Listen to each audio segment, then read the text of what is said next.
Welcome, my friend. Come in and make yourself comfortable by the fire.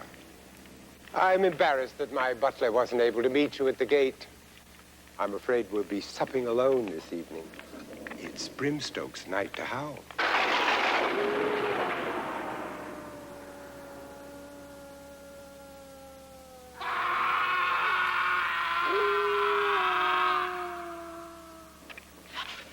Please forgive the minor theatrics. I simply can't resist a good scare. Frankly, my friend, these affected atmospherics, as startling as they can be, grow rather pale in the light of the story I am about to reveal. You have asked for the truth about Dracula, the monster most feared, whose restless soul has haunted generations. I must warn you, however, the truth about Dracula, about Vlad the Impaler, the great undead, is not for the timid. But my manners. Apologies, dear friend. Something to relieve a parched throat, perhaps. White? Red? Good.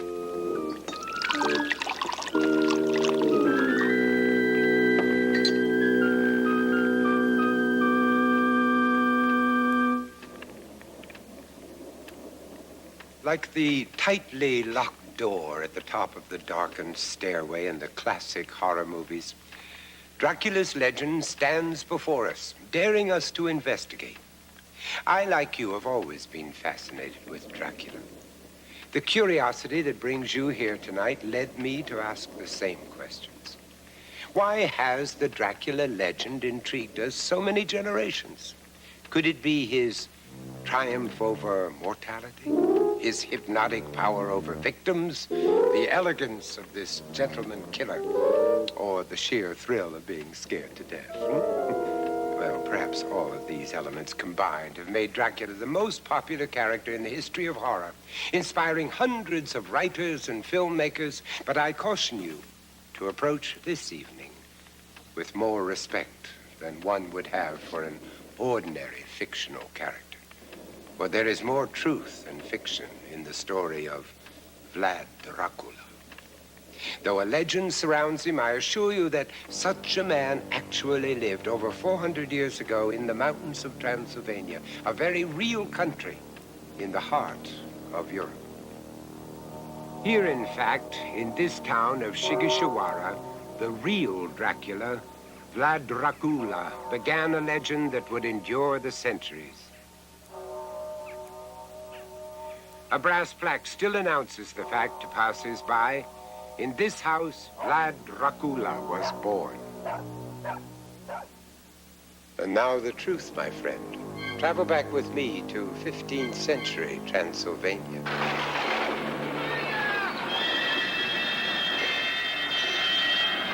Those were turbulent times for Transylvania and for its neighboring region, Wallachia, which was ruled by Dracul, the father of Dracula.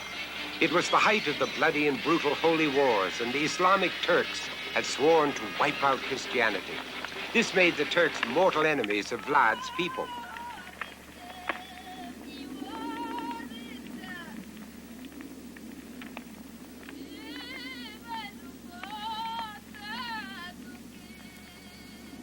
For many of his teenage years, Vlad was held captive by the Turks. When his father was murdered by dissenters in his own country, young Vlad, less than 20 years old, escaped and joined troops on a crusade against his enemies.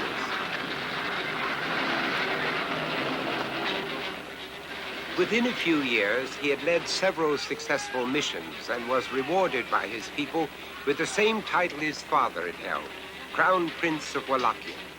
Thus began a rise to power unlike any other in history. Vlad first decided to assert his newfound power within his own country. He issued proclamations from his long table with a clear message for the boyars: submit or die. Innocence was a question decided by only one man, Vlad Dracula. In one day, some 500 nobles were impaled on stakes in the hills surrounding the city. Few dared to stand up against him again.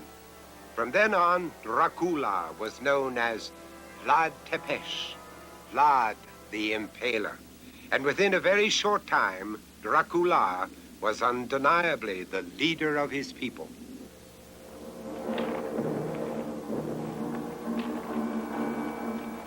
Secure in his own region, Dracula now turned towards Transylvania with an army 20,000 strong. The warning sounds were sent out. Vlad Tepes is coming. Vlad the Impaler is on the attack. No one knew where or when he would strike, but the tales of his tortures preceded him. In a papal letter sent to the Vatican, his atrocities were described. He killed some by breaking them under the wheels of carts. Others, stripped of their clothes, were skinned alive. Others placed upon stakes or roasted on red-hot coals. Others punctured with stakes, piercing their heads, their breasts, their buttocks, and the middle of their entrails, with the stake emerging from their mouths. The Transylvanians tried to take refuge behind the secure walls of monasteries, but nothing could stop the bloodthirsty Vlad Dracula.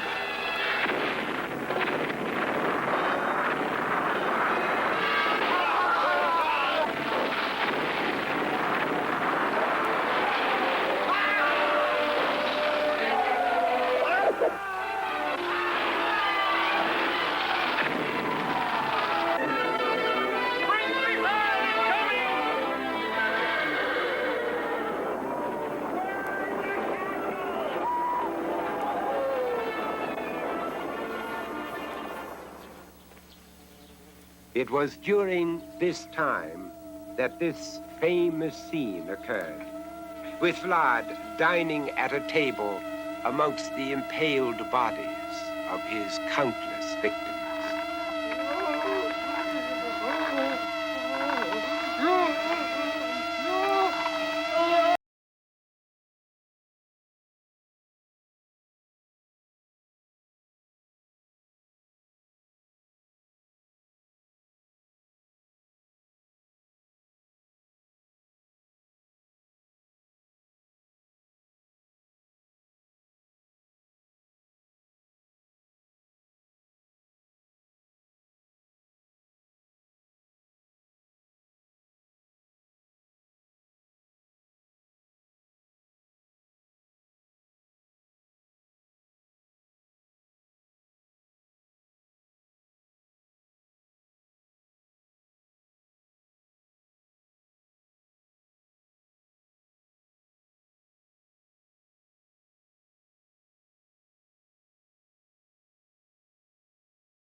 did.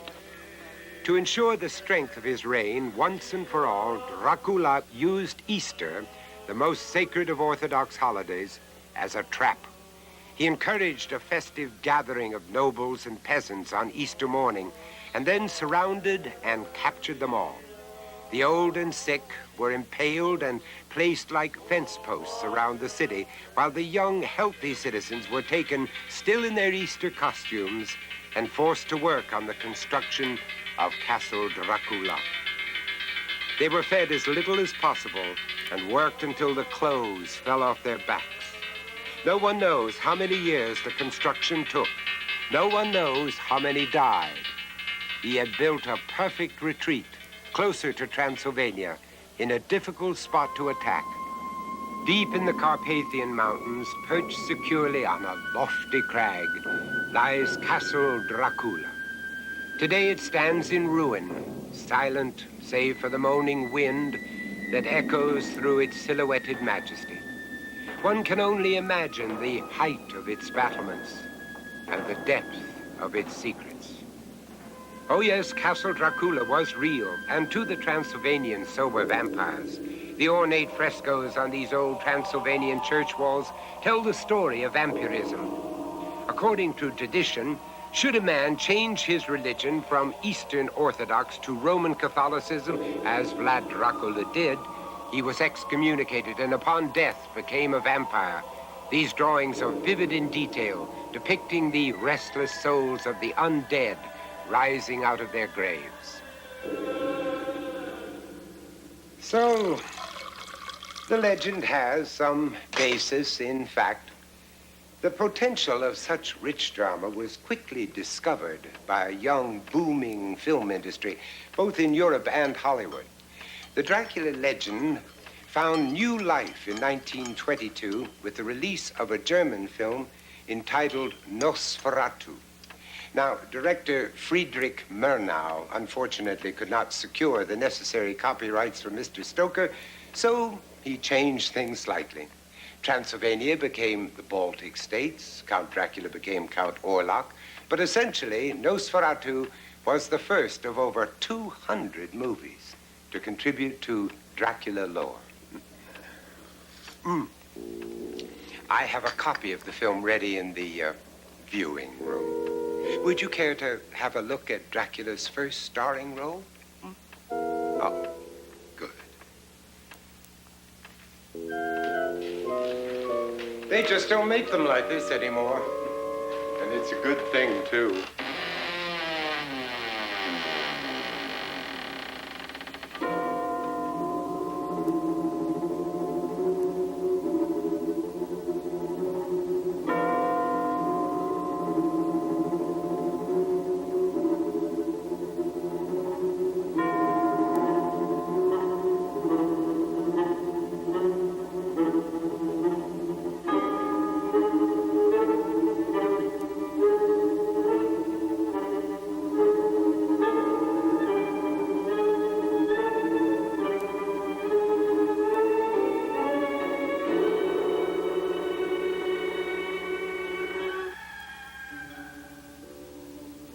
The actor is Max Schreck. His Count Orlok bears little resemblance to the elegant devils of later Hollywood and London versions. Though vampire stories had been translated to the screen as early as 1909, this film was an adaptation of Stoker's novel and is considered the first Dracula vampire movie. Even today, Nosferatu remains a masterpiece of horror.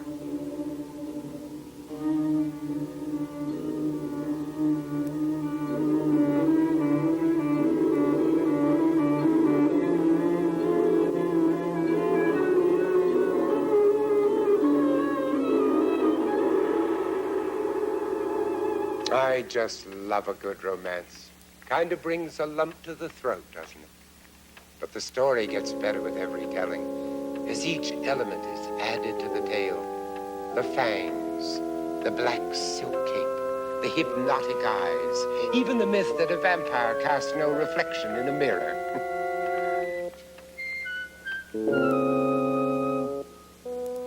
The vampire Dracula is a development of the ancient legends, and it's surprising how many similarities exist between the blood-sucking undead of Dracula's time and the modern fictionalized vampire of today. There are the common, well-known myths, of course. Should one wish to remain totally prepared in case of vampire attack, I have assembled a small vampire emergency kit. Oh, yeah. Here is the first item, garlic.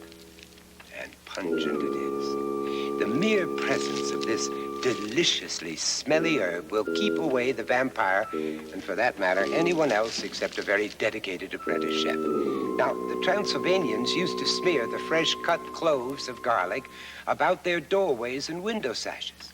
The cross, of course, has always been the absolute power over vampires. Its shape has defended many a film star from the fangs of Dracula. And here is the traditional wooden stake. Though it may seem to be a movie cliche, the wooden stake has more than a literary association with vampires, as I will later explain. Now, here are two tiny little bandages, just the right size. Guess you know what they're for. Now, this is something you may not have seen. It is a small replica of a tawaka.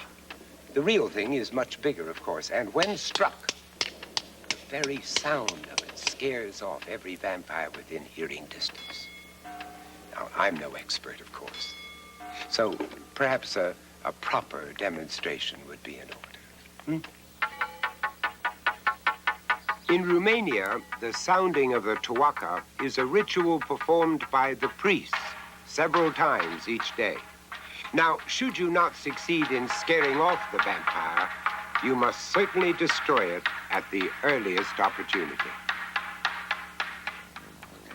There are specific instructions as how to accomplish this. They are given in Romanian, so please allow me to translate. We bury the vampires away outside the village, up in the mountains, by themselves, or at a crossroads far away from here. Nobody is safe from the vampire. So whenever strange things happen, you suspect right away that it's a vampire.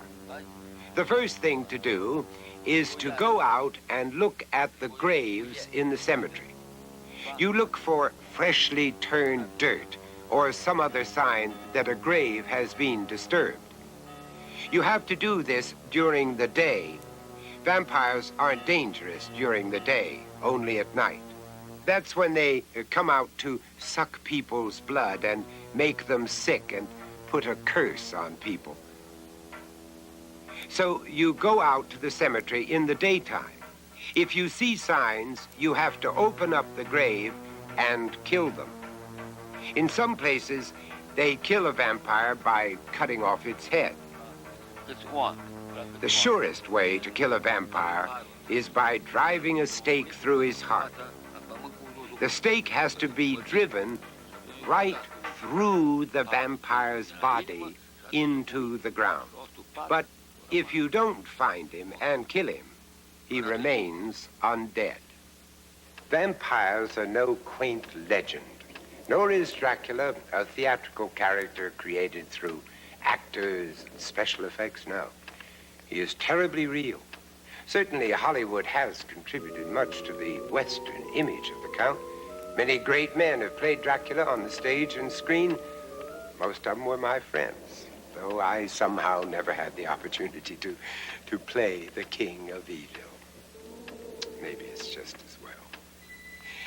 There are many classic film portrayals which have mixed fact with fantasy to create the popular image of Count Dracula.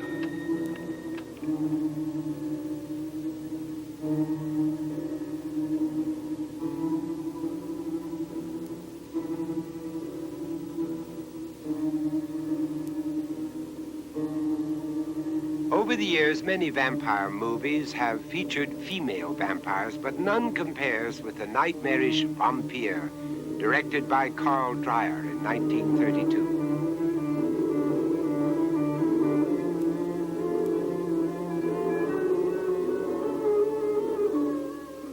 In this artistically acclaimed film, Dreyer presents his vampire as an ugly, old, witch-like woman. The horror is further enhanced by Dreyer's imaginative use of the camera. Such techniques as shooting through gauze to create a dreamlike haze are still used by filmmakers to this day.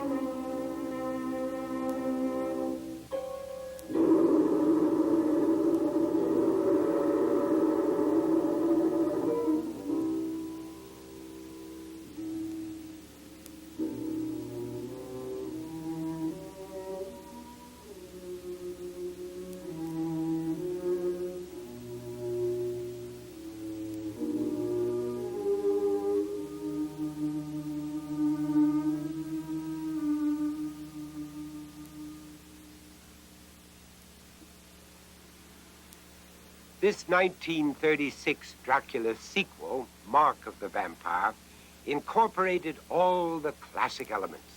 The spooky castle, the cobwebs, the dim candlelight, the eerie music, the pretty young girl, and of course, the most famous of all the Hollywood Draculas, Bela Lugosi. By day, the vampires must return to the ground in which they were buried, or else find shelter in some accursed retreat. It is then they are powerless. Then we must leave at daybreak. It's our chance to get away from here. What? And leave these monsters here to continue their work of destruction? It would be cowardice. What else is there to do? Search for them. Find their corpse-like bodies. It is in that state, and that state only, they can be destroyed. Their heads must be severed with one clean stroke and a sprig of bat thorn placed within the gaping wound. We would be crazy to attempt what you are planning. I'll never do it. Never. In the morning we're leaving. I agree with you. Mark of the Vampire starred some very famous actors. Yes, that is Lionel Barrymore. In 3 hours, it will be daylight. Thank heaven the house is well protected for the night.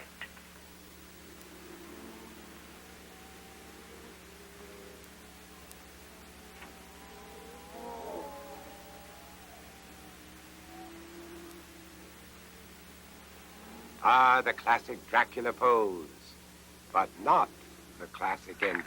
This vampire business has given me a great idea for a new act. Luna, this new act, I will be the vampire. Did you watch me? I gave all of me. I was greater than any real vampire. Sure. But get off your makeup. Yes, and help me with some of this packing.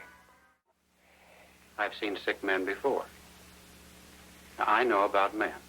Perhaps the most unwilling vampire in film history was John Beale as Dr. Beecher in the 1957 movie simply entitled The Vampire. You told me yourself these pills were from vampire bats. Exactly, but Paul, that doesn't make you another Dracula. You found a strong suggestive influence there, that's all. You think so? It's my opinion you need a complete rest.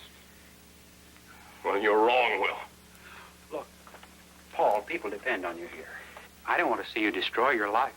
It's a useful life, Paul. I don't want to see you destroy it over an hallucination like this. Oh, hallucination. But suppose it is. Look, suppose you confess to that killing last night. Paul, you'll never be able to pick up your work here again. It's a small town, Paul. It's a small town. People... Delving into the world of science fiction rather than straight horror, The Vampire tells the story of a doctor who unintentionally takes vampire pills. 11? Yeah, that seems to be the hour. That's as long as I can go without the pills. Now, nonsense. All right, Paul, I'll keep you from taking the pills. Now, you can trust me. I'll stay with you until 11 o'clock. So I'm right. There is a killer. How'd he do it? Well, it seems that this maniac extracts a small amount of blood from his victims' throats. And then, because he carries the disease virus in his saliva, he transmits it to them. But for some reason, he remains immune himself. Oh, come on, Will. Help me. I gotta have him. I can't do it. I can't wait like this.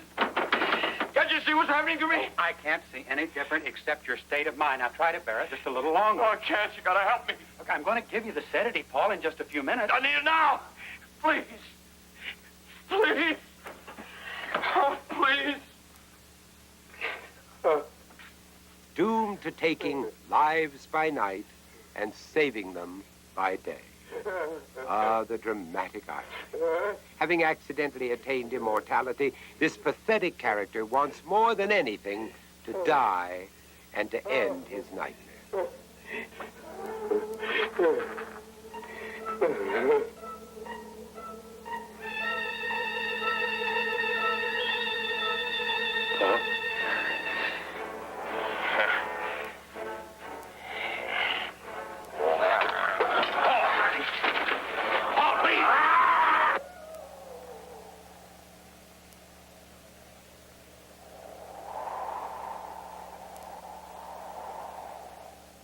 In 1961, actor Francis Lederer had his chance to portray the Prince of Darkness in Curse of Dracula, also called Return of Dracula.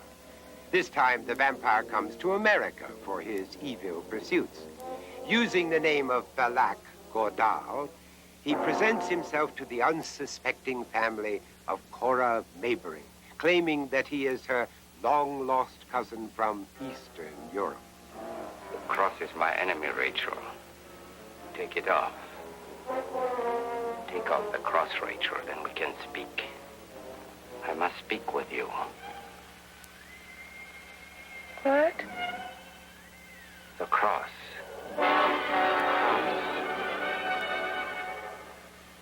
You will do as I say. Yes.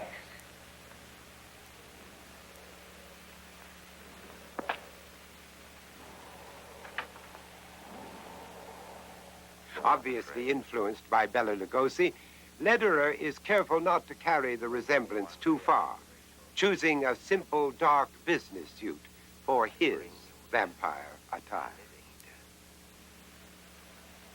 Are you afraid? No. I bring you the darkness of centuries past and centuries to come. Eternal life and eternal death. Now do you fear?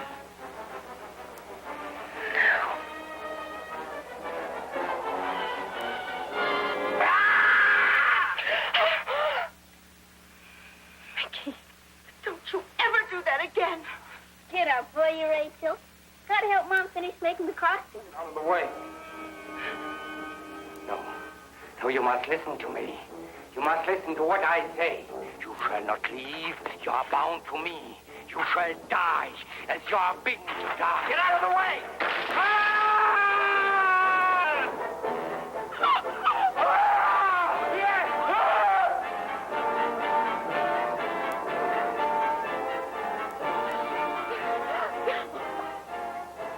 All right, we're all right.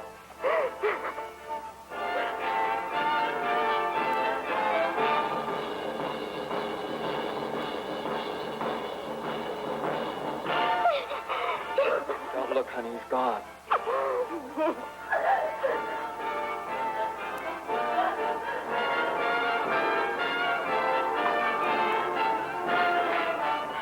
Ah, the imagination of the filmmaker. And who better in this age of cinematic miracles to perpetuate the evils of Vlad Dracula? But in this, as in all things, truth is stranger than fiction. From Bram Stoker down to today's characterizations of the prince, none has ever succeeded in even approaching the horrible truth of Vlad the Impaler. Even our most famous portrayals of Dracula fall short of the terror expressed in a 15th century portrait of the real Vlad Dracula. The artist is unknown, and so is his fate.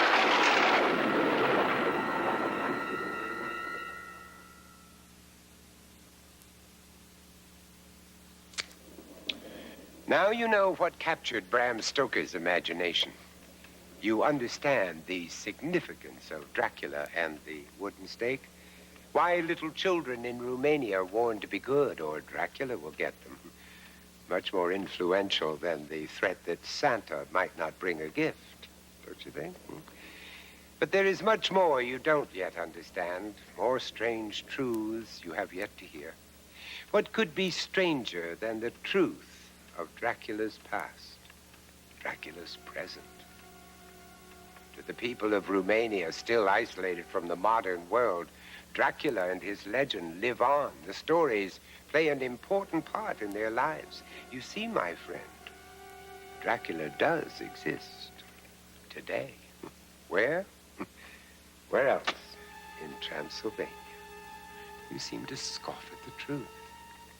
I beg you, do not leap to conclusions until you have heard the whole story. For stranger things are still to come.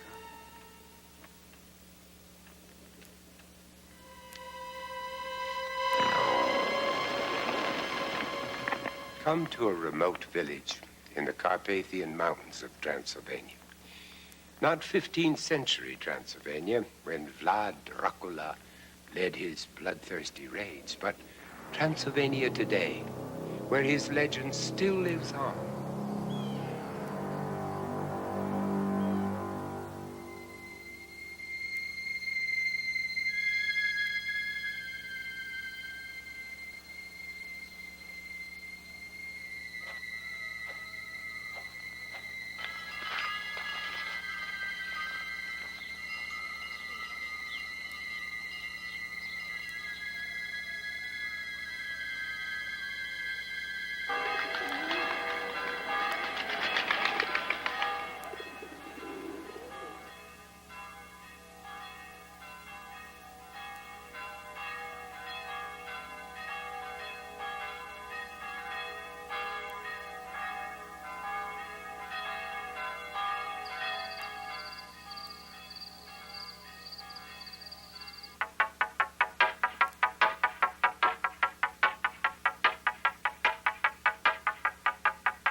Here, a man has died. His body lies in state in his home, awaiting the funeral tomorrow morning. And outside, the villagers have gathered to perform an exorcism, an age-old ritual complete with wailing and fires and homemade masks to ward off evil, to ward off the vampires. To these villagers, this is a serious, one could say, life or death matter. If they succeed, the soul of their friend will leave his body and rise to heaven. If not, he could become a vampire, joining the great undead, destined to return and promote evil in their community. One double-sided mask shows the effigy of the historical decapitated Dracula on one side and the traditional vampire with hollow eyes, pale skin, and bloodied mouth on the other. Dracula, the great undead.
By the first light of morning, fear dwindles, but not precaution.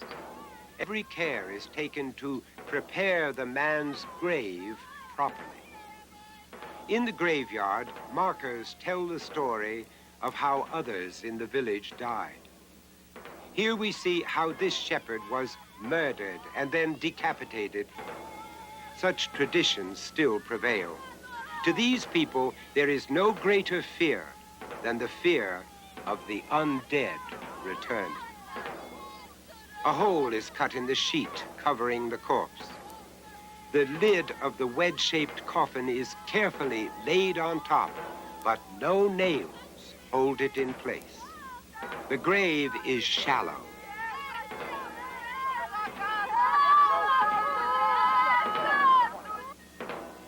Și al Fiului, și al Sfântului Duh, acum și pururea și în vecii vecilor. Amin.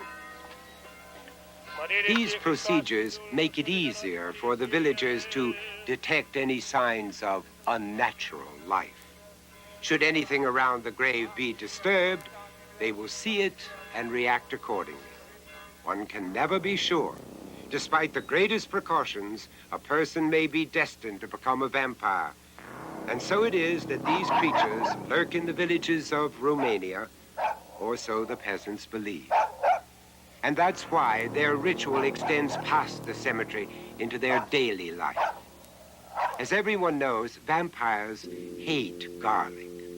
So all that is precious to these people is protected by this herb. The livestock, and of course, the home. All possible entrances are covered. The windows and doors, even the chimney and keyholes. One can't be too well protected. The ceremonial mask reveals the two faces of Dracula, uniting two legends, the hero of Romania, the crusader, and the vampire, the great undead. Silly superstitions? Well, many have thought so. And many have attempted to disprove the legends through more practical and physical evidence of the life of Dracula. As you have seen, the historical proof of the existence of this prince of blood has served mostly to substantiate the legend of evil. And as every detail is unearthed, each seems to match a portion of the legend. Perhaps the most astounding evidence was supplied by an archaeological expedition mounted in 1936. In that year, scientists traveled to Transylvania, to the monastery of Snagov, to Vlad Dracula's grave, in search of the final truth. Today, Snagov is a gloomy place with only traces of its 15th century magnificence. Rich in legend, there are peasants here who say they've seen the ghost of Dracula rising from the lake. Who knows how many prayers and prisoners, famous people, and infamous acts these walls have witnessed through the centuries? Who knows how many secrets lie buried here?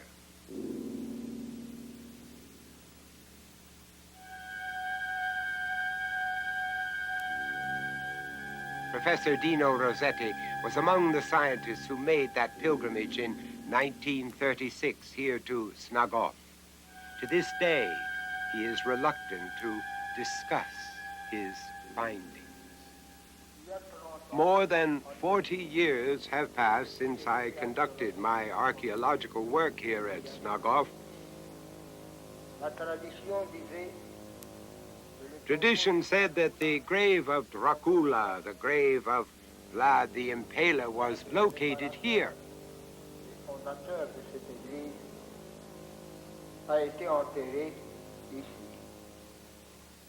Here in this part of the monastery, I had the opportunity to examine the grave.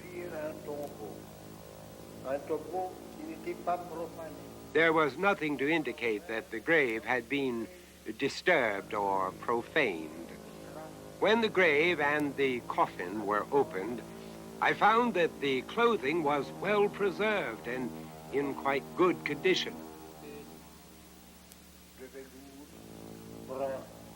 A red silk garment with the arms folded across the chest, but to our absolute amazement, the body had completely disappeared from inside the clothes. Only the clothing was there, without a trace of the body.